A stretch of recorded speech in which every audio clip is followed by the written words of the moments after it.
Good day mga ka-JT at good morning sa inyo po lahat. At pagkagising ko po, syempre tuwan-tuwa po ako, bis po kagad ako ng pambay ko, pero tinamad po ako simula nung nagkape ako. Tapos syempre medyo umambon po. At ayan, umaraw na po mga ka-JT, alam niyo naman po tayo, hindi na po tayo nakapag-ride, hindi na po tayo nag-ensayo kahit nalalapit na po yung ating ride. Tayo nagmarites na, literal nagmarites po ako nito mga ka-JT. At nakita ko nga po pala dito si Ate Ene, si Kana Potpot. Ang sabi sa akin, kinismis sa akin, ng Tito Pipoy niya na raw, may boyfriend na. Ayun nga po, at nadaanan ko po sila. Syempre, ako naman po, eto, martes-martes lang sa mga ka-JT natin, sa mga tropa natin dyan, sa lahat po ng ka-JT natics natin. Maraming salamat sa suporta at sa paniniwala sa akin at naniniwala sa akin kahit ganito lang tayo. At ayun nga po, napamalik lang po tayo dyan at syempre mga ka-JT, para hindi po masyadong halatang nagmamartes, nandito tayo sa taas. Tinitignan ko pa rin po yung panahon at gumanda na po yung araw na yun. Ngayon mga ka-JT, at after po niyan, bumaba po ako at nagtimpla po ako ng kape uli at kumain. At ako'y nagluto, hindi pala, nag-init pala ng leftover. Siyempre, gulay-gulay lang. Tapos yung galing sa Teya Kitchenamics na cordon bleu, shoutout sa chef nun at sa mga sa may-ari. Teya Kitchenamics po, na masarap din po magluto. At yun nga po, masarap po talaga magluto. Siyempre, quality control tayo doon. At yan, paglabas ko po, nakita ko po kagad ang paring lolong talong ko. Siyempre, pagka nakikita ko sa umaga, di maaring hindi ko bibigyan ng kape yan. Kaya tinanong ko, paano lolong talong? Nagkape ka na ba? Siyempre, laging sagot sa kanya, Kuya John, hindi pa. Siyempre, di ko naman kayang tiisin yan. Paano lolong talong ko yan? The garbage man. At kahit po lagi natin ginagalit yan, ay pagka yung alam kong umaga na walang pangkape yan, bibigyan ko kagad yan. Kaya lang, tinatsaga niya yung kopi ko. Pero pagka naman ay kopi ko, black pala yan, black yan. Tapos syempre mga ka-JT, ito na po, sana naman po sa mga kape dyan, bigay naman. At ayan mga ka-JT, nakita nyo naman si Ate Lab. Dito po, katatambay lang namin ni parang lolong talong ko, ay syempre, may dumaan po dito yung kinatatakutan po dito na mga, alam nyo na, marites, yung mamaya, dadaan po yan dyan. Isa lang po yung nakita ko, ayan, wala pong ulan. Isa lang po yung nakita kong kinatatakutan dito, pagka talaga po yun ang dumaan, at tumigil, at bumusina, halos nagtatago po lahat ang, alam nyo na, at ayan si Sam. Ka-JT, yan ang mga binabanggit ko po mga pangalan dito sa Losnap City. Dito sa aking area ay mga kapitbahay, pinsan, lahat po. Ayan, napakalaki pong bahay na yan. Martes din po yung may-ari ng bahay na yan. De, joke lang po yung kapatid ko yan. At shoutout nga pala kay na Barok at kay paring Shian Masculino, Cuevas. Nakita ko po naka-duty. At si Roque. At siyempre, dumaan po ako. At nakita ko po talaga yung post ni Ate Unsor na Maruya. Kaya binili ko si Ate Monet na Maruya at si Ate Janet ng kanyang Batchoy. May post po kasi doon, may tinda po doon kasi. Ako naman po ay busog na po, hindi naman po ako nananangalian. Lagi lang po almusal, minsan hapunan, dahil po tayo nagpapababa ng timbang. At nadaanan ko po dyan, Tol Marlen, nadaanan ko po si Ate Iska. Siyempre, dumaan lang po tayo dito. Nakita nyo naman po, wala na po yung tubig, mga ka-JT, dito sa ating resort, sa aming resort, sa lahat na may-ari ng resort. Ayan, meron po ako nakitang Bermuda, nagbibilad ng Bermuda. At dito po mga ka-JT, syempre, tingin-tingin lang po tayo. Mababaw na po yan. Hindi ko kagaya nung nakaraang may bagyo na araw mga ka-JT. At sa lahat po ng mga estudyante, bukas may pasok na, bakasyon grande. Tapos bukas may pasok. Kaya gising-gising na maaga sa mga kakilala ko dyan, na lagi nananalangin, sana umulan. Ayan, pinagbigyan kayo 1 week. At syempre mga ka-JT, eto na, nakita nyo naman po. At si Kasmot, OG Dimagila at kay Kurt Dimagila, shoutout sa inyo. Kay Ate Jenny, shoutout sa inyo. Sa family natin dyan, si Ate Katkat, si Ate Kukay, si Ate Casey, si Giyot, si DK, muntik pang malimutan ang inaanak. At syempre, alam nyo na, sina Robin at sina Lester. Shoutout sa inyo, si Ate Casey. Ingat kayo dyan. Ayan, tinitingnan ko po yung motor ko. Syempre, kailangan po lang lagi natin paandarin yung motor ko kasi hindi naman po talaga nagagamit. Ang gamit lang yan pagka magbabangko, utusan ng kapatid. At syempre, binalikan ko yung parang lolong ko hanggang nandyan pa rin si Pinsan Sani. At tinatanong ko kung lumabas. At lumabas daw siya kanina umaga. At yun nga po, shoutout din po sa Pinsan Sani ko dyan na masipag yan. Dahil po may anak na yan. Kailangan niya na hindi na siya pwede magpapetiks-petiks. At syempre, ang parang lolong ko, habang nakatambay kami dyan, may inaantay kami dyan. Inaantay namin yung busina ng truck. Sasabihin ko nga pala dun sa busina ng truck, put. Ganun na yung gagawin para hindi yung nababad trip ang paralolong ko. At dito po, Binidyohan ko lang si Ate Saneng diyan kasi yung bahay ni Ate Saneng medyo na-damage yung bagyo talaga na si Claring. At siyempre mga ka-JT, habang inaantay namin diyan, nagluto naman po muna ako. Yung kinatatakutan, ayan, nagluluto po ako. Uy, hindi pala. Sinaing pala yan sa rice cooker. Tapos nilabas ko lang po yung leftover. Siyempre, mga galing sa ate ko yan. At saka po yung bago luto naman po yan, bago ko dalhin diyan at ilagay sa rep. At alam niyo naman po, nalabas ko diyan yung nagbigay sa akin na Kitchenomics, yung ano man tawag dito? Cordon red, cordon asul, tsaka nagluto po ako ng pinakbet. Alam niyo naman po, syempre nagluluto tayo kaya lang hindi po ako ma-ingredients, hindi rin po ako maano. Konti lang po talaga. Tapos yun lang kung anong lasa lang po nung gulay, yun lang po yung gigisa ko lang po. Ganun po ako magluto. Hindi po ako masyado sa mga chemical, mga ka-JT dahil ayoko na nga po ng chemical sa katawan. At yun nga po, sa haba ho ng pahinga, wala na po lubog dito. Nakikita ko po, ang pisngi nila medyo parang si Jollibee na, parang parang insimada na mga pisngi nila. Siguro mga nakatulog na po, joke lang po. Wala na pong lubog ang pisngi. At syempre mga ka-JT, habang nagmamarites tayo dyan, ang tenga po natin dyan, nasa labas po. Kala nyo po ba na hindi ako nakikinig sa labas? At syempre mga ka-JT, habang nag-aantay po tayo dyan, at naantay ko po maluto, ako lang po talaga ang nakaka-experience ng rice cooker na sinasaingan ko, nasusunog pa at nagkukulang pa sa tubig, minsan nagsasobra. Syempre mga ka-JT, tansya-tansya na lang po ako. Hindi ko na po tinatakal, basta ako isang gatong lang po ako, solve na ako. Ang tubig naman po, hindi ko na po tinatansya, hinugasan ko lang tapos sinalagyan ko lang po ng tubig galing gripo mga ka-JT. Kaya ayun, minsan sunog, minsan ilaw, pero malimit, nakakain ko naman mga ka-JT. Pero nakaka-experience lang po ako niyan pag ako lang po mag-isa. Pero syempre, pagka nasa labas po, hindi naman po tayo magluluto. Lagi lang pong galing rep na yung aking ulam at alam nyo naman po, nag-iisa lang po tayo sa buhay. At medyo tayo ay wala pang forever. Sana dumating at lumampas sana. At yung masarap na maging jowa, yung bungangera. Yung lagi na lang may nasasabi. Naku po, Diyos ko po, mga ka-JT. At dito, syempre, mekos-mekos lang po tayo habang nakatambay po tayo dyan. Nanonood po tayo dyan. Pinapanood ko po dyan yung sarili kong video. Totoo naman po, syempre, napapasegway po tayo. Makikita nyo po mamaya. Syempre, nakakita po ako ng mga naka-swimsuit. Tapos may bakat ang pitaka. Parang ayayaman. Parang ang daming laman. Yung mga ng pitaka, bakat naman po mga ka-JT. Joke lang po yun. Syempre, para lang po may masabi at may maipabidyo. Pabida, si JT, parang alam nyo na, yung bubuyog na sa ngayon po hindi makapagpapawis sa court kasi may mga evacuees, hindi ko alam kung ilang buwan yun. Siyempre ako, panay lang bike ko, tapos nag-ensayo po ako at naghahanap po ako dyan ng bag na gagamitin ko sa skyline namin sa August. Sana matuloy kami. Pinsan sino? Bekene men! Set mo na yung schedule para tayo na. At ito po syempre mga ka-JT, sana matuloy yung skyline Tabaco Albay namin. At napakaganda naman po doon, nare-review ko po sa mga nagpupunta. Medyo may kahabaan yung ahon, pero syempre may kahabaan din na lusong pagpabalik. At yan mga ka-JT, natin naman pinapanood ko yung nakadilaw, yung nabagyo pa. At alam nyo naman po, pagkatapos po niya, may makikita rin po kayo, may iba po akong pinapanood dyan. Syempre, nag-a-appear sa cellphone ko, kailangan naman hindi ko tignan. Mapusok naman po kayo, marupok pala po ako, mapusok eh.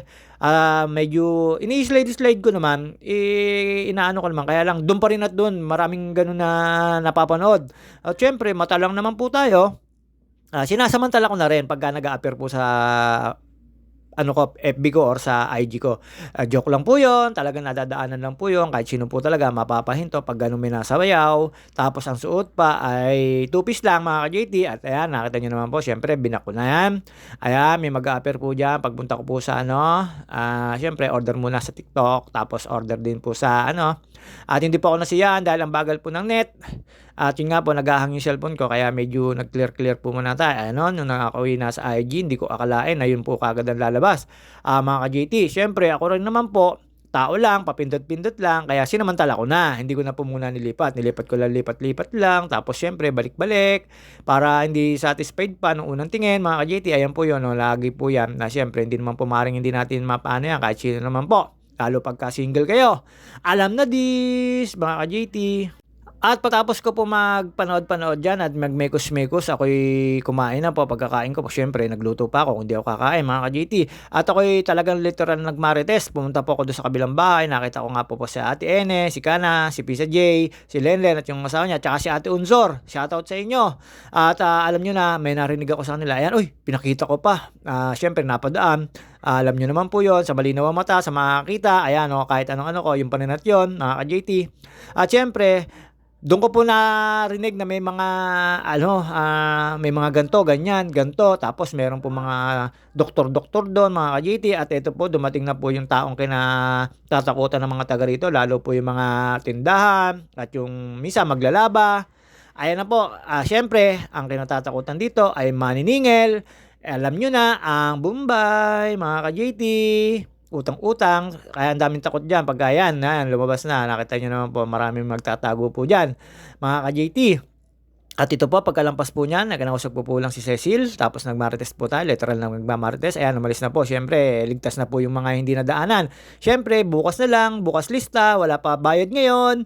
Yun po, mga ka-GT, alam niyo naman po yun, ayan po, malimit na kinatatakutan ng kahit sino. Basta po ikaw ay regular na kumukuha sa kanya.